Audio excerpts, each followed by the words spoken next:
Why did you send To it? apologize. Yes, to the complainant. Can we go to the transcript? Can we go to page 1156? I'm trying to answer your question. 1854, sorry I raised the topic and you responded likewise, jocularly, in the presence of your daughter. That's an apology, isn't that? That is an apology and that is the context. But that is what I put to you. Indeed so, but I'm saying context is everything and it is important, Advocate Scheepers.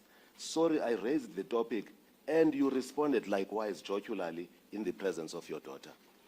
We can call it an apology, we can take it anyhow, but this is what it is. It is here, it is staring at you and I. The question I wanted to ask was, you sent that message at 6 minutes to 7 in the evening. Sure. Why didn't you send it earlier in working hours, just after the conversation? Oh, I'm a very busy person. When I'm at work, I'm on the fast lane. I had opportunity to reflect on what was happening during the course of the day.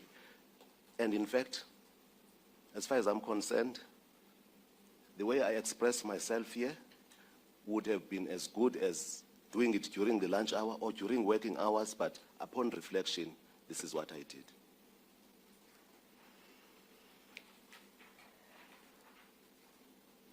And despite this awareness of yours that this was not totally appropriate, the conversation that you had with the complainant, you proceeded to continue the exchange with her, and instead of maintaining professional distance, you shifted it into a more personal conversation, asking the complainant about how many children she has.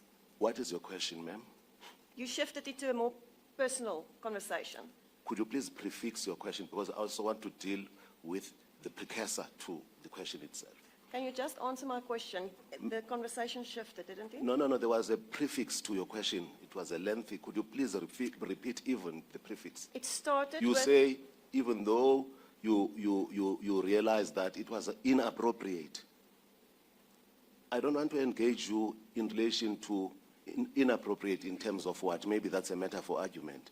But this is more an issue of a social skill and etiquette. So the repeated use of appropriate and inappropriate should be understood in the context of what I've just said, which is simply that this is a matter of social etiquette, social skills.